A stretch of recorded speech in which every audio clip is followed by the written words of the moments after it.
One man. Goodbye. Hello, Heisman. 20, 25, 30, 35, 40, 45, 50, 45. There goes Davis. Oh, my God. Davis is going to run it all the way back. Auburn's going to win the football game. They give it back now to the 30. They're down to the 20. All the band is out on the field. He's going to go into the end zone. Four-man Alabama rush. Got him. Oh, no, they didn't. Oh, my gracious. Yep. How about that?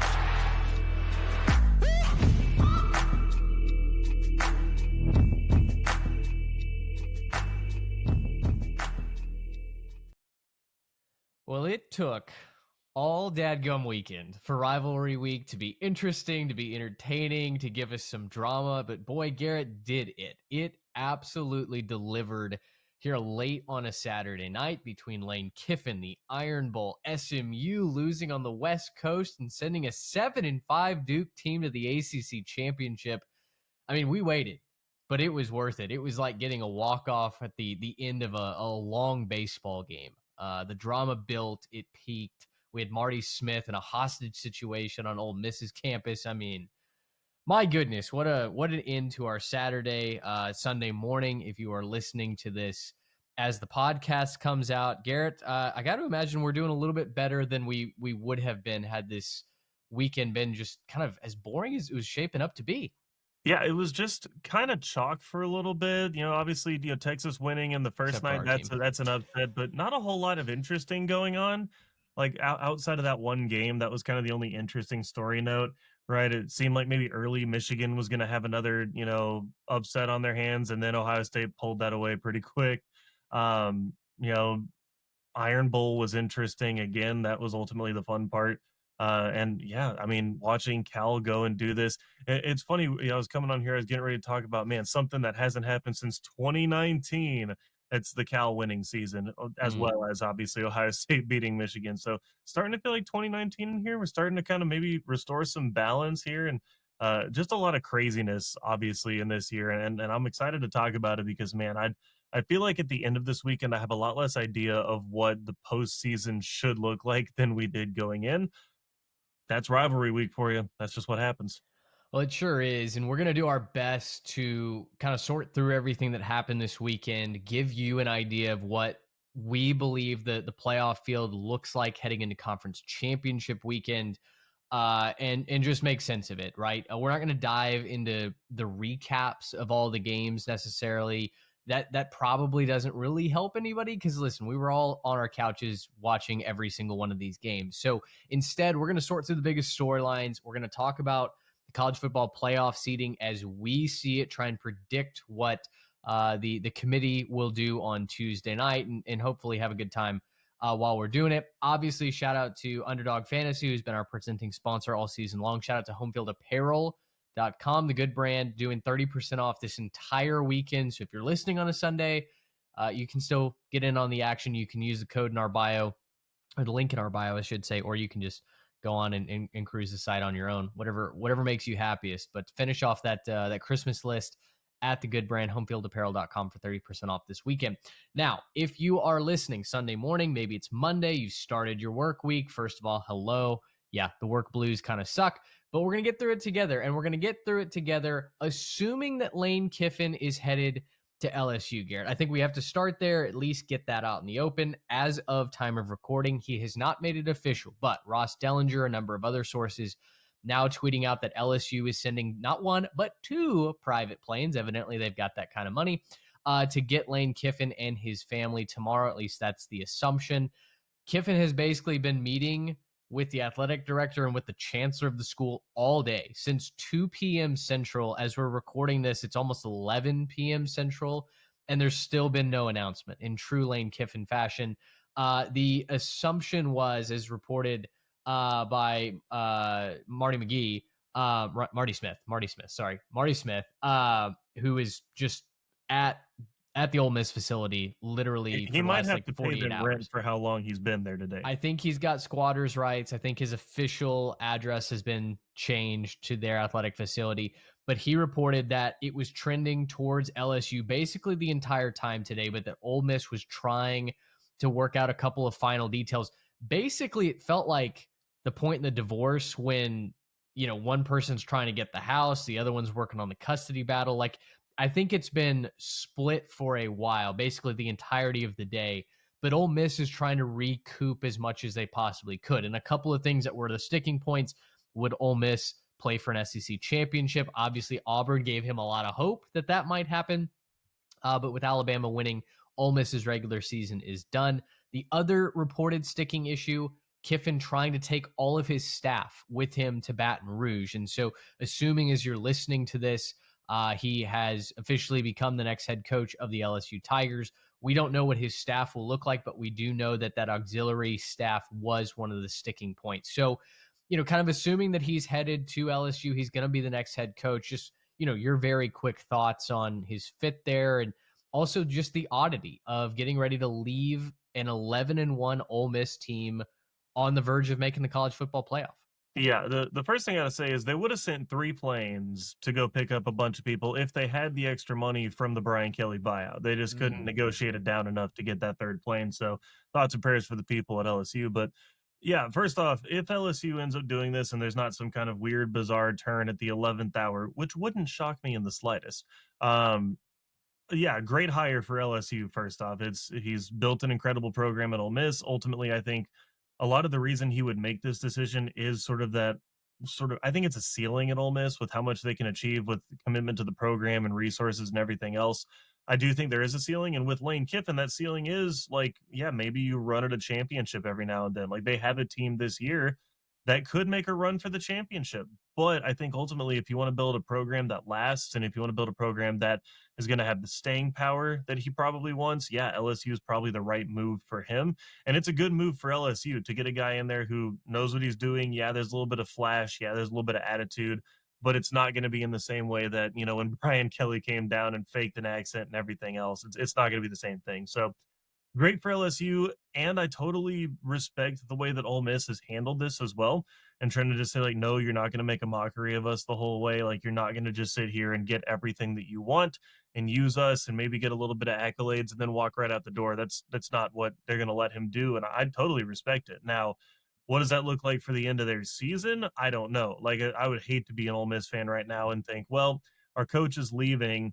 We're probably hosting a game, but he probably won't be the coach, and I don't know how many of the players are going to play in that one. Like, that would be my next thought is, is Kiffin going to be taking players with him to LSU in terms of support staff as well? Like, it's really just a lot of question marks to me as in terms of what that team looks like. So, if I'm one of these lower seeded teams thinking towards the playoff, I'm probably thrilled to get Ole Miss on my schedule and, wondering about what's all up in the air right there. But yeah, I respect the way that Ole Miss has handled it because they're not going to allow themselves to just get dragged through that whole process and then eventually get left at the altar anyways. I think it's a good move for them to be as stern as they've been. So it's kind of a well done by all sides, even though ultimately LSU is going to win this whole thing. But I can't fault anybody for the way this has played out. Yeah, I don't think any players are going to opt out of the playoff, right? Like, they'll keep playing and then they'll just immediately hit the portal. Now, what becomes interesting is when that portal opens. I guess if Ole Miss were to get past the first round, then your scenario of concern comes into play because there is just one portal window. Yeah, that's this year, the big right? one. Yeah, They got rid of the spring. And that was why Bo Pribula had to leave Penn State in the middle of their playoff run last year, was because he knew he needed to go somewhere else to play. So I think the first round, I can't remember off the top of my head when that portal window opens. The first round, I think, is fine. But the second round, if they were to advance, I think becomes an issue. I'll fact check that here in just a second. But I think outside of the coaching calendar, the whole college football calendar being an absolute nightmare for all involved, it puts everybody in a tough situation here. Lane Kiffin's in a tough situation wanting to go to LSU. Ole Miss is in a tough situation because they're losing their head coach on the verge of the biggest game that their program has ever played in, quite literally, right? In that first round playoff game. I do think it's an interesting move for Kiffin because in a vacuum, I think him going to LSU is great. I think it's a good fit for both sides. I think he's probably going to be really good at Baton Rouge. but I also think it says quite a bit about Kiffin's confidence as a facade, because if he was truly confident in himself and willing to bet on himself, he would stay at Ole Miss. He's built this program exactly how he wants it. He's got every detail finely tuned. They're making history basically every year that he suits up at the SIP. They just earned their first ever 11-win season in the regular season in program history, and they were on the verge of going to the SEC championship.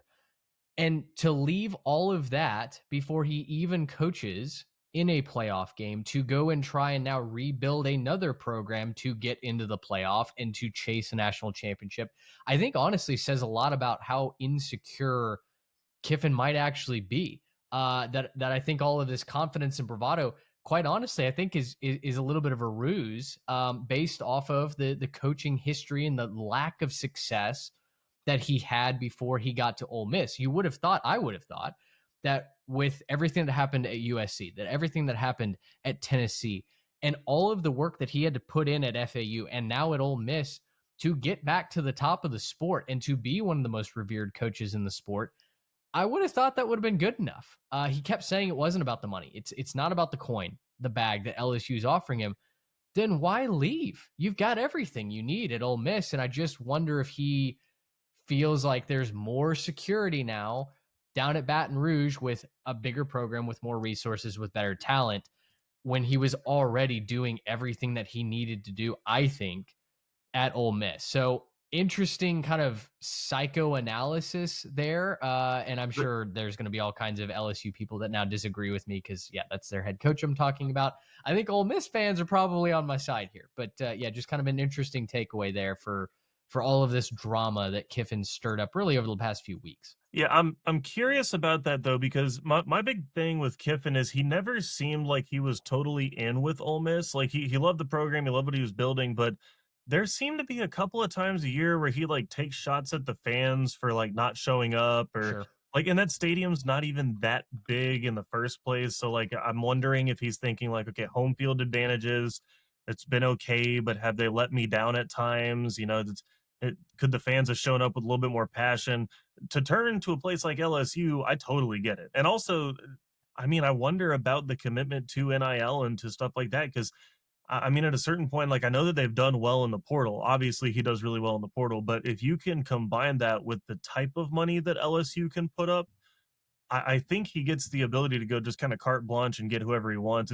It's honestly kind of a terrifying proposition that you could combine a coach like Lane Kiffin, who I think a lot of people would view him sort of as the bad boy in college football. You take him and his, high flying offense and the physicality and, the way that he kind of just spreads it out and then like kind of run and gun a little bit. You combine that with the Louisianimals and those recruits from Louisiana, and you combine that with, all of the guys he can get in the portal and all the talent he could do, combine that with Death Valley. I'd get the appeal, especially if there were frustrations with the fan base and with the reporters and the media. Obviously, that had been more of a recent thing. Can't blame him for leaving after some of the comments made about him. But the kind of flip side of that is, and this is where I'm curious to see how it plays out, the fans at LSU are notoriously not patient, right? He could kind of get Right. away with maybe building a program slowly at Ole Miss or having a down year every now and then. The fans at LSU ain't going to put up with that. If he's not got him at 10 wins in the first couple of years, there's going to be problems. And this is where it could implode, as he's kind of chasing that. You could see the Icarus moment of, hey, well, I can do it. I just got to put a good team behind me and a good, fan base behind me and get, Death Valley and everything else. And that might be right, and he might actually have a point on that. But man, if it doesn't work out, and if he loses if they can't start beating A&M, if they can't start, beating Alabama, if they can't start winning some of those big time games, there's going to be some problems. Yeah, definitely becomes I think a more magnified situation, right? Now that he's down in Baton Rouge, and listen, you lose a single game in the purple and gold, and suddenly there are a lot of complaints about your job security, right? So anyway, we'll see. Like I said, none of this has been finalized as we're recording, but like as not, LSU will have a new head coach as this episode comes out. Let's talk. Well, what do you want to talk? Do you want to talk Ohio State? Do you want to talk the Iron Bowl? Do you want to talk Duke playing in an ACC title game as a 7-5 team with a loss to UConn? Where do you want to go next? I think just a couple of the notable results, right? Like some of these big time rivalry games, teams that matter up at the top. Obviously, Ohio State's kind of the big one, right? Yep. Finally getting that win over Michigan's a big deal. So we could start there, just kind of run through some of those. Yeah, I think Ohio State obviously beats Michigan, kind of drubs the Wolverines, held them to just 9 points today. Defense held all 12 opponents under 17 points for the first time since at least 1983, which was an Oklahoma team that did that. It's also their 11th straight win by 15 plus points. Ohio State was automatic today. They had that first drive where Sayin threw an interception. And then after that, Bo Jackson went to work. Sayin was able to carve up that Michigan defense. The Wolverines had back-to-back drives to open up that game where they moved the ball, they ran the ball down the throat of the Buckeyes, but didn't cash in for touchdowns on either of them and only led 6-0. And it kind of felt like at that point, Garrett is like, oh, they're going to regret doing that. And sure enough, they only muster another field goal the rest of the way. Yeah, especially because that second drive came off of a pick. Then I'm like, oh, you Yep. get Julian saying early, pick that ball off, return it, get it close. Like, man, you got to capitalize on that. You got to punch that one in for 7. And they were running the ball pretty effective early. Yeah. They're doing a really good job kind of carving them up, being physical, getting, a bunch of blockers and numbers on the outside. But man, like you got to give your credit to Ohio State here. They did a really, really good job. The impressive part for me, Julian Sand's obviously great, right? He's a good quarterback. He's going to make some mistakes every now and then, but overall, he knows what he's doing. He's really settled into the system well. For me, the big thing with Ohio State is finally watching them establish a real dominant run game and Bo Jackson kind of being the guy back there. Who'd have thought Bo Jackson in your backfield does good things, but it's just nice to see that they're establishing the run and kind of becoming a lot more balanced, because I think that's what ends up winning you this game, right? I don't think that if they have to spread it out the entire game, I don't think that they win this game. It's just not the type of game that you win in a snow flurry, as cold as it is and everything else. You just don't win that if you can't dominate on the ground. And the fact that they were able to do so well on the ground, I think says a lot about their program. It says a lot about their culture. It says a lot about what they've been building this year. And I think it also says a lot about how much you trust your defense, because you don't feel like you have to be that high flying. It's not like they put up a massive number of points today. They just kind of went out there and took care of business. And that's what you need to do when you got a defense like that and you got a run game like that. So, man, Ohio State sure seems to me like they have jumped out in front of the entire pack. They seem like the best team. I don't think anybody's really close to them right now. Be curious to see what happens in Indianapolis next week, but Yeah. that's about the only thing that's maybe remotely interesting to me there. But I don't think there's another team, especially looking up and down, kind of where everything landed this week. I don't think there's a team out there that's going to touch Ohio State right now. Yeah, I agree. I feel like the path to a title defense is very clear for Ohio State. Yep. They just feel head and shoulders better than anybody else in the country. And that's not slighting Indiana, who obviously, desecrated Purdue this weekend, 56 Here's your to 3. flower, not flowers, a singular flower for that one. That's Yeah, congrats. so yeah, number 1 against number 2 in Indianapolis for the Big Ten title. Cannot wait for that one. Alabama wins a psychotic Iron Bowl, just as we all knew would happen. It's in Jordan-Hare. It's at night. We knew it was going to get weird.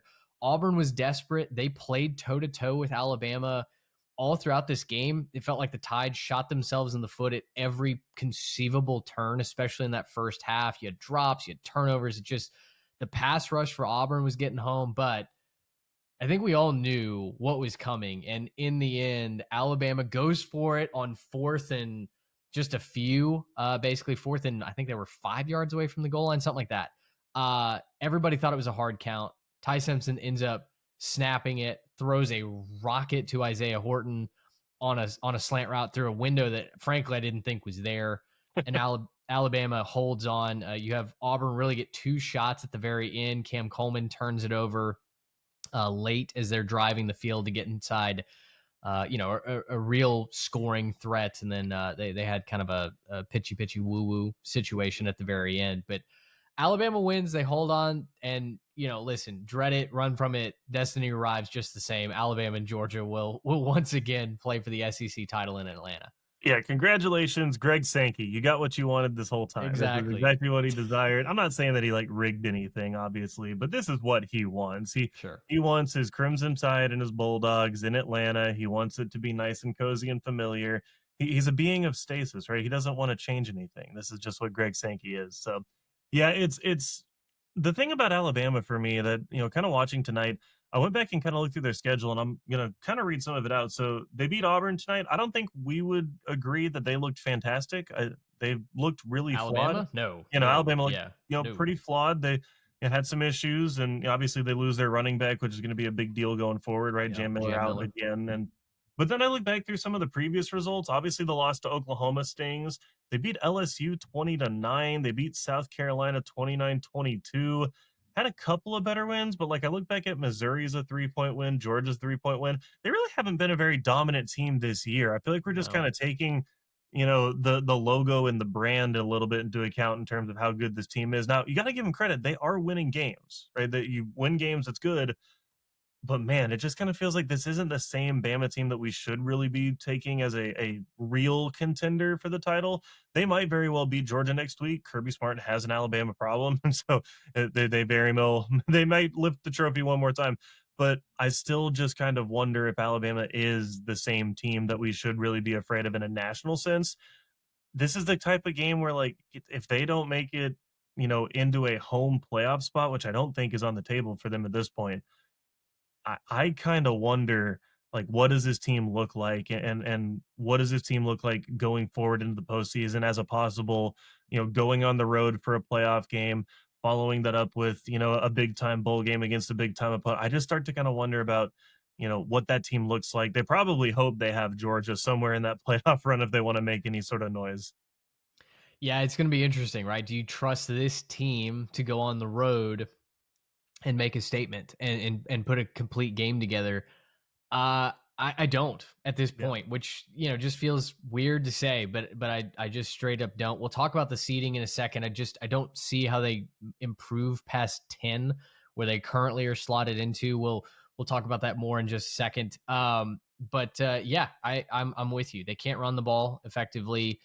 The offensive line against a good pass rush did not hold up well tonight. And, their wide receivers made some plays. They missed some others. Josh Cuevas, the tight end, was out tonight. So, yeah, just not the Saban-esque Alabama team that I think you should be afraid of heading into this postseason. They found ways to win, and that is to their credit. But boy, it's been some leaky, shaky results. So much to watch when it comes to the Tide in the SEC championship game and beyond. I mean, I guess we'll see also, like, do they need to win the SEC championship to get in? We'll talk about that in the seeding argument here in just a second, because there's a bunch of teams for like 2 spots basically that we're going to try and pack our way into. We'll say that Duke is playing for an ACC title game. We've mentioned this multiple times already. SMU loses out on the West Coast to Cal. All they had to do was win, and they're in. SMU had a furious comeback. Was down, I believe, at least 21 multiple times throughout that game. They come all the way back, took the lead at one point, but fall short. Cal wins 38-35. So Virginia is playing for their first title game in the ACC since 2019, but because Jim Phillips and the ACC folks prioritize conference opponent winning percentage, Miami is held back with an SMU loss because it drops Miami's conference opponent winning percentage. So while Miami needed and was rooting against SMU, essentially, they were also penalized by SMU losing that game.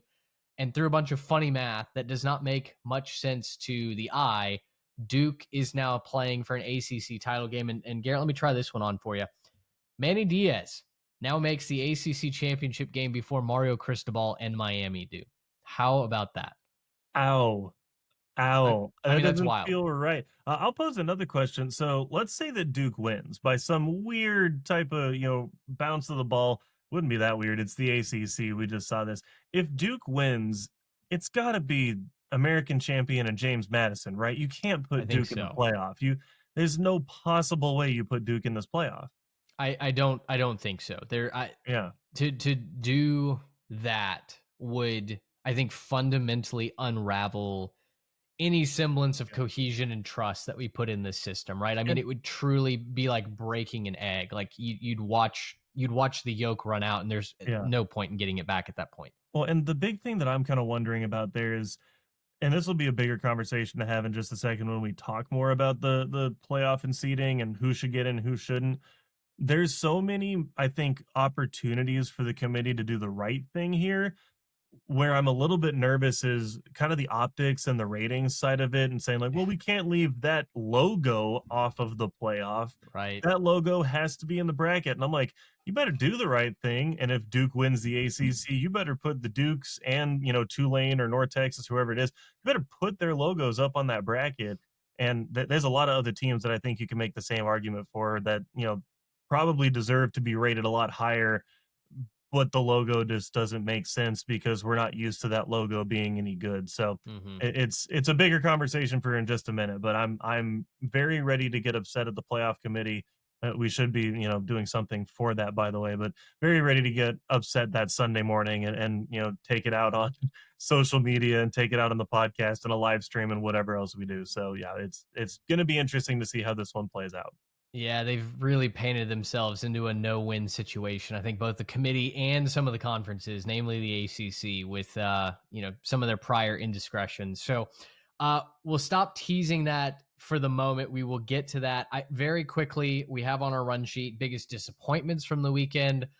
This is where we had to very simply acknowledge our team's failure. Texas A&M loses to Texas. Will not be playing for an SEC championship once again, even though we went 11-1. That always stings. 27-17, the final score in Austin. Arch, did not look good at all. No. But I texted you guys this. Maybe I might have even put this on Twitter. Texas had their poor half in the first half, right? Mhm. A&M had their poor half in the second half. And I even saw Stu Mandel tweeted that Texas A&M had a perfect 11 and a half games, but because they had such a blow up in the second half at Texas, they don't get to play for an SEC championship game. They miss out on the bye. Obviously, we know their first 11 and a half games were far from perfect, but the sentiment was you had 30 minutes left to realize everything that you wanted to in this regular season, and Texas A&M melted down. The offense was sputtered. The defense could not contain the run. That obviously led to the little success that Arch had in the passing game, was because that running game got established. The offense for Texas A&M held to under 20 for the first time since the SEC opener against Auburn. We recited those stats numerous times about A&M scoring 40 plus on the road in that beautiful streak that they had going. Felt like Colin Klein got out coached in this one. He really had a stinker of a game from a play calling standpoint. The beginning of the second half, when A&M went 3 and out, and Texas responded with a field goal and then a touchdown, and then would go on to really seize momentum in the game. That was the turning point, and it just felt like, for all the errors that the players made, I felt like there were some coaching errors in the box from the offensive coordinator as well. It felt like Colin Klein got stuck in the restroom coming out of the half and, couldn't find a Yeah. way to unlock the door and, just said, "Hey, somebody call plays while I'm still stuck in here while the, maintenance guy's coming to come get me out." I didn't recognize very much at all. A lot of A&M fans will point at this one as well, but the 3rd and 1 call, I think on the second drive, deciding to just chuck it deep. Yeah. 3rd and 2. Don't Yeah. really understand that. There's just a lot of things that I don't think we understand, and you want to be upset at the defense for missing stuff, but I really can't get that upset at them because you're on the field that much and that fast back to back, and you're running Yeah. sideline to sideline trying to rally to the ball. That's tough for anybody to do. I don't care how good your defense is. So yeah, just it's hard to put that one entirely on the defense. Obviously, if you make plays, you make plays, but yeah, tough when your offense goes 3 and out, and then has a 4th and 1 at midfield, and then false starts to take you out of that position. So yeah, just not fun. Not a good time for the A&M team there. I do think that overall this is really an upset. I think that this is still the better team when you look at the two of them, and I don't think that this is a reason for the sky to be falling. For my Aggie fans out there, this is where you need to listen to Stephen McGee and grow a pair. Your team's 11-1. I think if you told me at the beginning of the season A&M goes 11-1, the loss is going to be to Texas, I'd probably groan a little bit, but I'd be like, you know what, 11-1's pretty good. You're in the playoff, you're probably hosting a playoff game. That's pretty good. I'll take that.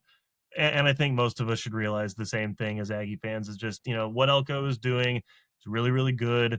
You missed an opportunity. It stings. It sucks, but grow a pair. Put on your big boy britches. You're going to lose some games sometimes. It's just part of life. It sucks, but it is what it is. So, Yeah. a big game for Texas, obviously. Like they kind of needed that. I know that they have the slimmest of playoff chances. It probably sends them to the Cheez-Its Bowl or something, but like good for them. I mean, the Cheez-Its Bowl is not a bad bowl game. It's a lot of Yes. fun, and Sunny Orlando, right? yeah, it's a nice time. And so, congratulations to Texas on your probable Cheez-It Bowl, or if you get enough help from the mouse, congrats on your 10 seed or something like that in the playoff. But yeah, it'll be interesting to see how they handle that. We'll talk about that obviously in a second. But yeah, the disappointing game for A&M, big win for Texas. Well, I think we can get to that. The other disappointing notes that I had, Georgia Tech obviously fully collapsed. It was sad to see the air come out of the balloon. They just couldn't get anything going offensively, and that's exactly what happened. Or we said what would happen from the preview, that they just didn't have enough gas in the tank to out physical Georgia. Georgia's offense didn't really do much. They ran for 190 yards, but obviously only putting up, what was it, 17 points. Yeah, Not the statement that Georgia, I think, was looking for heading into the SEC definitely not. championship game, at least on the offensive side. Oklahoma's offense was also pathetic in their 17-13 win over LSU. But we can talk about the Sooners as we get to the seeding debate. It's just so bizarre because Mateer threw for 318. Yes, he threw 3 picks. If he throws for 318, you just can't run the ball, man. Oklahoma they had something and they lost. I don't get it, man. Every time they were getting a drive going, they would find a way to turn it over to LSU or stop that momentum. So, all right, let's talk college football seeding as we know it today, right? And to start, I want to lock our teams in that we know will be there. So using the previous rankings, obviously this is recorded pre-Tuesday night. So I know Texas A&M lost, they're going to fall. I know that Ole Miss may get some punishment if Lane Kiffin leaves. That's certainly been a topic of discussion. So, but let's use the numbers as we have them right now. So I want you to stop me when we get to a team that is not locked into the playoff as of right now. Sound good? All right. All right. Number 1, Ohio State, 12-0. Lock, right? Number 2, Indiana, 12-0. They're a lock. Perfect. Number 3, Texas A&M, 11-1, not playing for a conference title, but they're in. They'll be a lower seed, but they're in. Georgia, they're in. Texas Tech, they're in. Now, interesting, Trey has them as a should be in. They're 11-1, playing BYU in the conference championship game. I still think that the body of work for Tech is impressive enough that even if they were upset by BYU and the Cougars steal a bid, I still believe that the Red Raiders are a lock for the college football playoff. I've seen some other national writers tend to agree with that thought. I think Stu Mandel put something out, saying that they were locked. But would you agree that the Red Raiders are a lock? No, I'm with you. I think this is kind of a take I'm going to have more broadly, but I just don't think you can punish conference championship games. There's too much money in them. There's too many stakes for the conferences in playing these games. I don't think you can punish these. I really don't. Like, you can punish them in seeding. I just really have a hard time thinking that you can drop a team from the entire thing for participating in a conference championship game. I really have a hard time with that, man. Yeah. So I'm with you. Fully with you on that. Oregon, lock. Yep, yeah. Okay, up. We're good there. Ole Miss, beat Mississippi State. They're a lock for the playoff at 11-1. Outside of Florida State logic from a couple years ago, where we say, well, they don't have the guy, so they shouldn't. Like, outside of that logic, yes, they're a lock. Okay. After Ole Miss, you've got Oklahoma, who's 10-2. They're in. I'm gonna lock them. I think that's right. I don't think that Oklahoma's done anything to get bumped down for this. I agree. I think they look like a more and more favorable playoff matchup. I know their defense is fantastic, but Yeah, I think the offense, not scaring me in the slightest. Um, Notre Dame, they a I, lock for I you? I don't think so. I got this weird feeling that, I mean, first off, they're currently playing. I haven't checked the score. They're up by a bunch, so it doesn't matter. They're up 35-3 right now. Okay. So yeah, they'll win that game unless Stanford becomes a god or something like that. I don't think that they're locked. I still just have this feeling that I don't know if it's just me or not. I just still feel like maybe at the last second the committee will do the right thing and bump Miami in there. I know that that's probably not what's going to happen. They also could get passed by a couple teams with the whole tiebreaker scenario, and you have conference champions that end up winning that shouldn't. Like if BYU wins their conference championship, you're not bumping Tech out. If Bama wins, you're not bumping Georgia out. So I just think there's too many teams that could possibly come up and steal that bid by bumping someone above them down. I just don't think that Notre Dame can be a lock at this point. I'm with you, and we'll talk about that as we kind of rummage around a couple of these other teams. Alabama, they're going to the SEC championship. They're 10-2.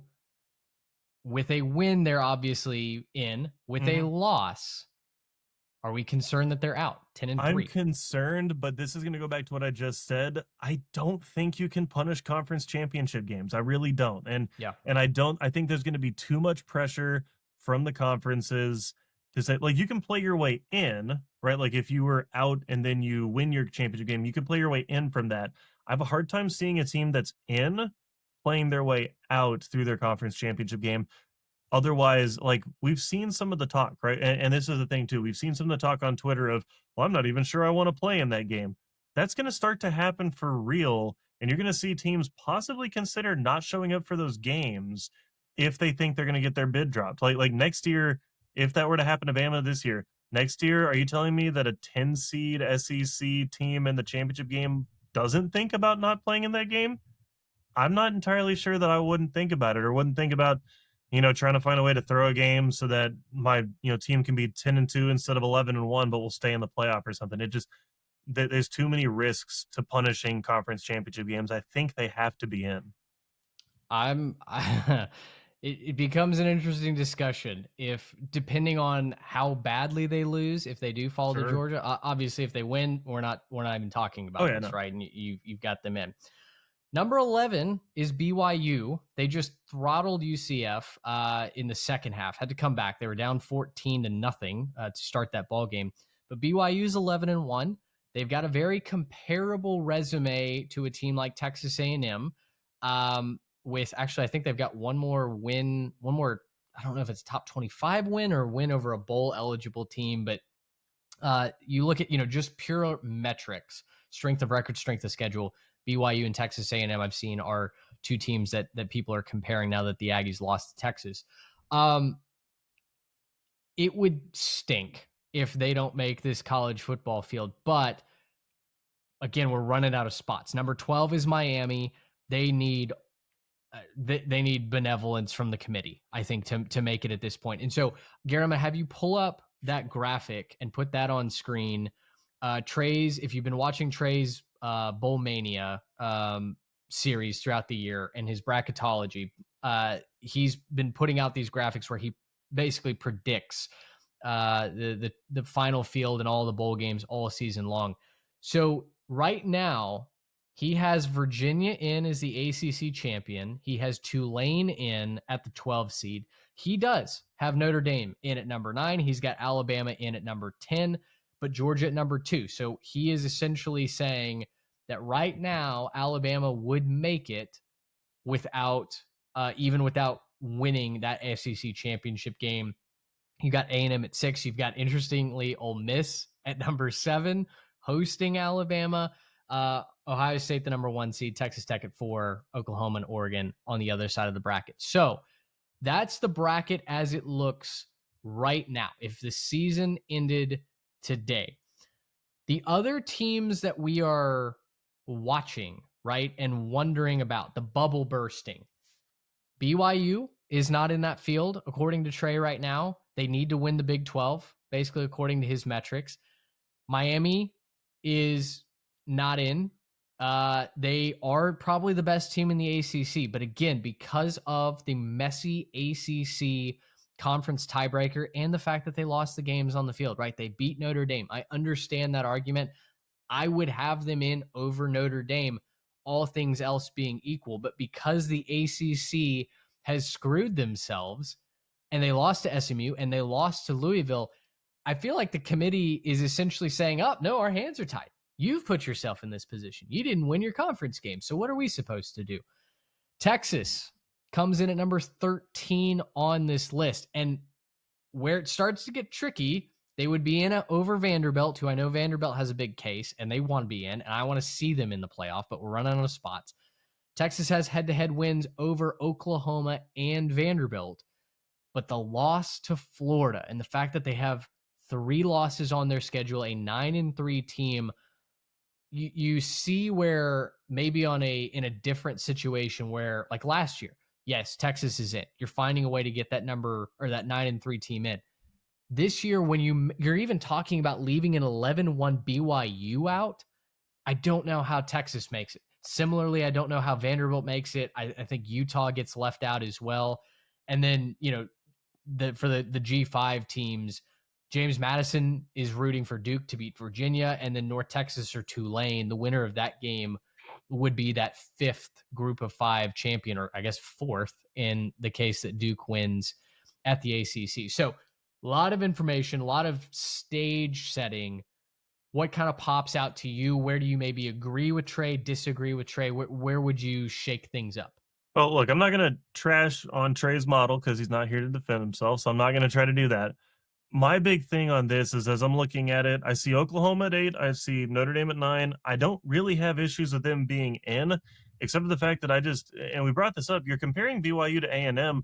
That doesn't really trash A&M's bid. I think it bolsters BYU's bid. I think that they're similar enough teams. They both played harder schedules than I think most people realize. The comments about A&M, this is one that I brought up on the previous show, but the idea that A&M has a weak strength of schedule just because you played the bottom half of your conference. Go check out strength of schedule numbers. It's not too favorable for the other people making that case. So, like, how bad is your conference that A&M doesn't even have to play the top of their conference and they still got a tougher schedule than you? But man, it's hard to disagree with the fact that, hey, if A&M's around 6, like, why wouldn't BYU be 7 or 8 and hosting a playoff game? That's hard for me to disagree with the fact that you'd have an 11-1 team, maybe 11-2 after they lose the Big 12 in that situation. Really hard for me to disagree or agree with the fact that you should leave an 11-1 or 11 team out. Like, you should have a team with 11 wins in your field. Otherwise, you've kind of lost a lot of the legitimacy of the idea that there's maybe a facade that there is about the playoff where, it's all about fairness and we're going to treat all the conferences equal and you get a chance to play your way in. If you're saying to a team with 11 wins that you don't get to be in because I guess we just don't like your conference that much, I think that starts to tear the whole thing down. And there have been conversations about how the SEC is running the whole thing because they got their deal with ESPN, and obviously you get the Big Ten and Fox and all that stuff. I get it.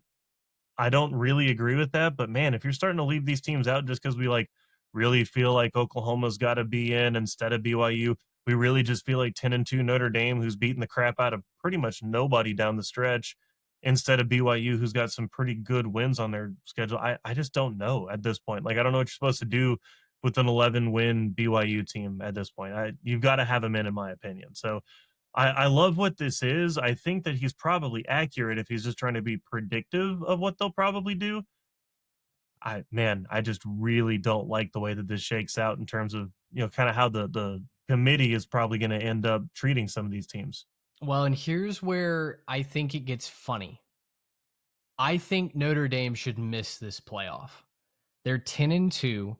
But they lost the 2 biggest games of note on their schedule. I know they beat USC, but the 2 best teams that they've played this year, Texas A&M and Miami, they lost to both of them straight up. And I know that we do this thing where they lose the games in the beginning and then they go on a run and everybody seems to forget that they lost those games. But when it comes to comparing them to a BYU team, or heck, even a Miami team that beat them on the field, that has a comparable resume and a head-to-head win, I don't know how you put Notre Dame in when a team like BYU or Miami is going to be held back by their conference structure, right? Again, Miami's the best team in the ACC. Now it's on them for not beating SMU or Louisville. Louisville was at home. They had every chance to take care of that. They turned the SMU game over and lost that one on the road. So if they win one of those games or win both those games, obviously we're not sitting here having this discussion. So Miami's not the victim here. They had every chance to control their destiny and they threw that away just like Mario does every year. But when you are comparing Miami and Notre Dame, I don't know how Notre Dame comes out ahead of Miami when they've got that head to head. And well, how did the committee get around that? Well, they said they haven't compared them head to head. They said, well, we compare them in little bubbles, and Notre Dame's got a different bubble than what Miami has. But now I think it's too close where you can't do that. The field has shrunk to such a degree that if we are considering leaving an 11-1 BYU team out, or at that point maybe 11-2, with their only 2 losses, Garrett, coming to what will now be a top 4 team in the country in Texas Tech. And if you go by the past precedent that we're not punishing teams for losing their conference championship, or at least the sentiment that, well, to keep those games meaningful at all, you can't punish a team for losing the conference championship. They're really painting themselves into a historic corner right now. And I like Notre Dame. They have done everything in their power to take care of business, and they've done that. Notre Dame is a fantastic team. They're a top 12 team, bar none in the country, in my opinion. But if we're going to follow this playoff structure the way that we've set it up, and if you are going to try and pick the teams that deserve to be in the playoff, I don't know how you take Notre Dame and leave Miami at home.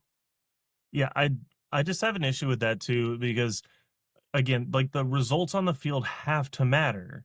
You have to reward the games that got played. How can Miami, with the exact same record, be behind Notre Dame? They got the same record. They beat them head to head. If I was a Miami fan, I'd be screaming right now. Like, they have to be in over Notre Dame. If Notre Dame's in, that's fine. But Miami better be in, and they better be at least 1 seed above them. Like, they better send Notre Dame back to Hard Rock at the end of this whole thing, if that's what it's going to be, right? You have to put Miami in above them. And if it means that, look, if it means Oklahoma's out, I still think Oklahoma's probably deserving. But if it means Oklahoma's out because you got to find a way to get Miami in there, so be it, right? Like, that has to be what it is. If it means you're going to bump Bama out so that Oklahoma can be in there, okay, that's fine. Like, bump them out. But you have to make those hard calls. And there's a lot of teams that are going to try to say, well, we beat some good people. Well, it's about your losses just as much as it is about your wins, or at least it should be about your losses as much as it is your wins. It should be. But the committee can't pick what rubric they have. 1 week it's bad losses, then it becomes good rubric. wins. They can't articulate what they're actually valuing, right? Now you can't kick Oklahoma out because they're 10-2. Their resume is one of the best 10-2, if not the best 10-2 resume in the country, right? And they have a win over Alabama, so Alabama obviously can't jump them. I think Alabama being where they are at number 10 kind of keeps Oklahoma safe and secure, right? Like, there's nothing that's happened to kick Oklahoma out. Yep. Alabama is the team that maybe is on watch if they lose this SEC championship game. But yeah, to your point, like, the way that they've structured this, and I know it's fuzzy, it's not as simple as, well, rank the teams this way based off of the most recent results.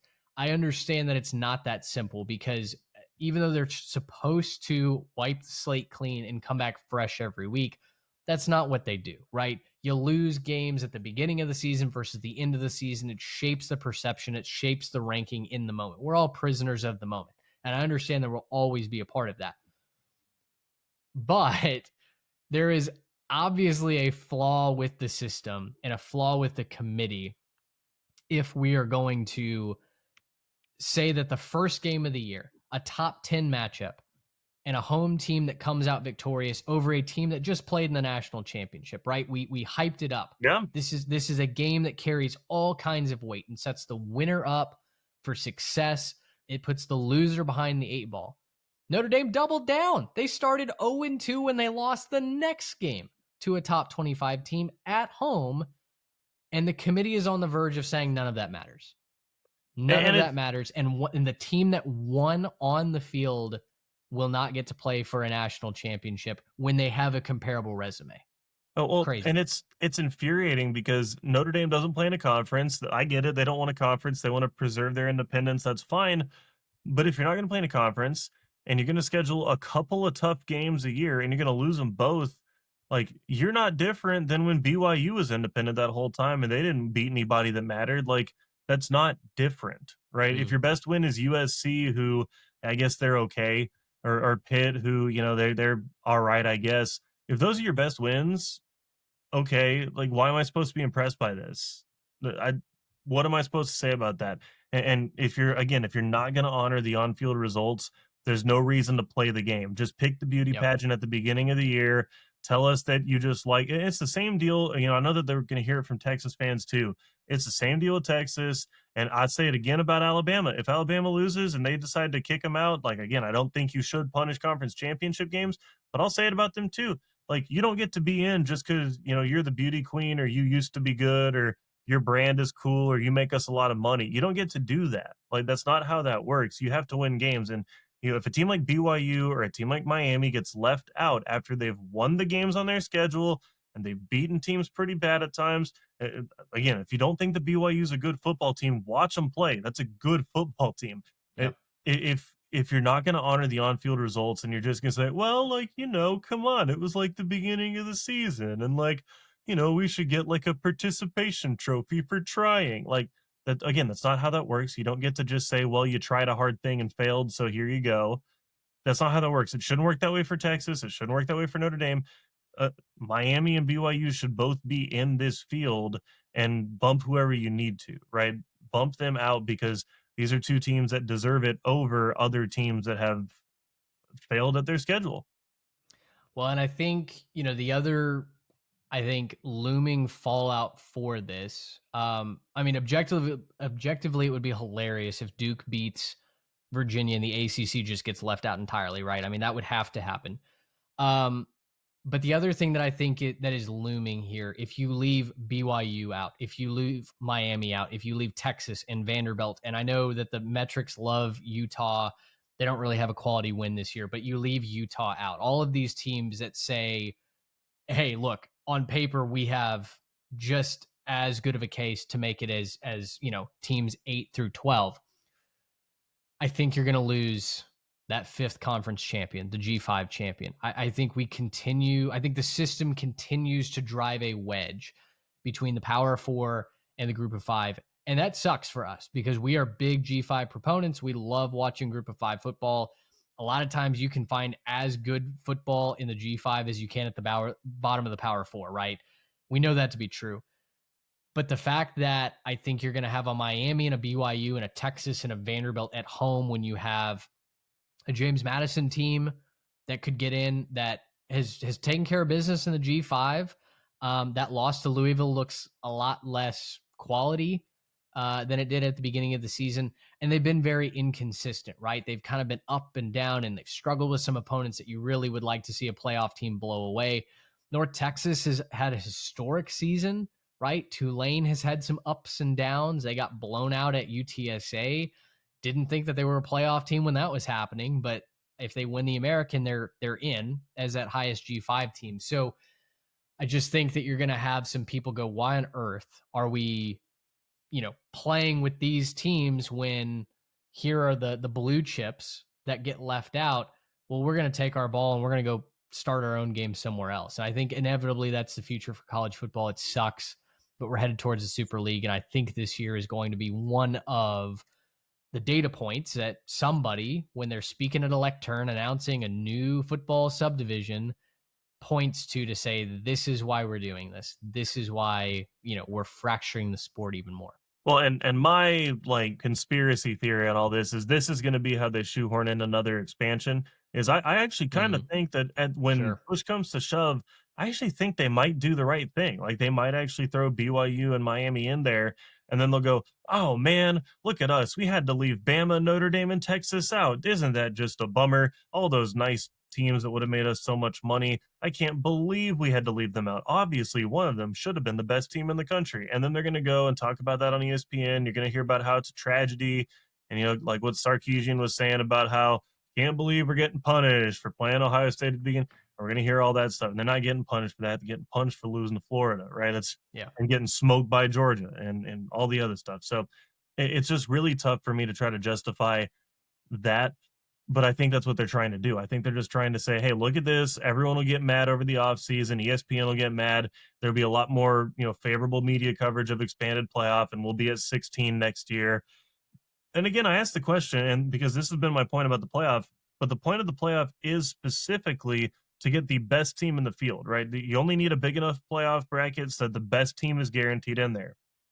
If you look at the bracket that Trey threw up there, Ohio State could be, they're probably the best team in the country. If it's not them, Georgia, they could be the best team in the country. Indiana, possibly. Texas Tech, I mean, I guess, like we haven't really seen them that challenge, but it could be. We're starting to get into the other stuff. Oregon, probably not, but they're up there. A&M, probably not, but I guess they're up there. Ole Miss, well, maybe with Lane Kiffin, but maybe without him, who knows? You're starting to run into those spots when you get to the 8, 9, 10. So I'm pretty sure we got the best team in the country. Yeah. Let's give your G5 champion the benefit of the doubt and say, hey, they might be too. So we give them their auto bid and let's go play with 12 again. Like, this is the purpose of 12. This is the point of having the system the way that it is. If you expand to 16, you're just throwing in a bunch more football that doesn't need to happen. Okay, you're going to get a lot more rematches, a lot more teams that have already played each other, playing again. Just stick with the 12. We got the right format. The best team is currently in the playoff field. We don't need to worry about that. Okay, go play the football now. Yeah, well, I do agree that, like, if you're saying, well, we need to expand the playoff now, I think that's the wrong takeaway. That is not what we should be learning. You're telling me we exercise. Need to have Texas or Vanderbilt in this field? Like, it'd be fun, I guess, but we need them because they're guaranteed deserving. Come on. Right. I think at a certain point you do have to say, hey, just win your games, right? Vanderbilt don't lose to Texas, you're in. Texas don't lose to Florida, you're in. But I do think that if we are to continue in this, there's got to be some set rubric, right? And that will continue to be the frustration. Without knowing where the goalposts are, it feels like they shift every single week. And even if you have the same rankings, even if you have the top 4 or the top 6, the top 8, whatever, it feels like from the committee chair, we get a different explanation for why each team is there. And I think that's, obviously the most frustrating. So it's because they don't have a rubric. I've maintained this the entire way. They're just picking the teams almost based on just what do we want to see and what seems like the fun matchups that'll drive money, because that's ultimately their job, is to make money. And so it's because what are their day jobs? They're sitting athletic directors. They're just trying to make money from the sport, trying to drive ad dollars and try to get themselves better deals for their conferences. So look, it's shocker. And again, like, this would be the same thing as, like, if you were writing a term paper in college and your professor said, this is going to be a massive portion of your grade, but I'm not going to tell you what I'm looking for. Just write a paper. You're like, do I have a prompt? Is it supposed to be over a certain subject? What's the word count? Am I supposed to try a certain stuff? Is it MLA? Is it like, you start to ask questions about what type of format you're writing in. Yeah. And if they don't tell you and they just say, well, I graded this one student's a little better because I like them more, but you're not going to get the same grade because I don't like you very much. Like, it's almost what it starts to feel like. And if I'm a fan of BYU or a fan of Miami or a fan of, even a Vanderbilt or a Texas, I'm probably a little bit upset about this. Now, again, like, don't lose your games for some of them, but again, like, especially for a BYU fan, you go 11-1, you're like, what else do you want from me? We played Texas Tech.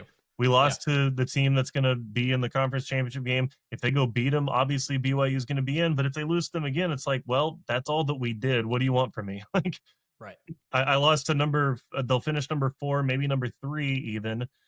And you want me to just play them twice and, lose fairly competitive the first time around? And I know that Tech pulled away, but it was a competitive game for a little while there. Again, if this one's competitive in Arlington, like, what do you want from BYU? What else could you possibly want from them? Well, so we decided that 8 teams are locked, right? Ohio State, Indiana, Texas A&M, Georgia, Texas Tech, Oregon, Ole Miss, Oklahoma.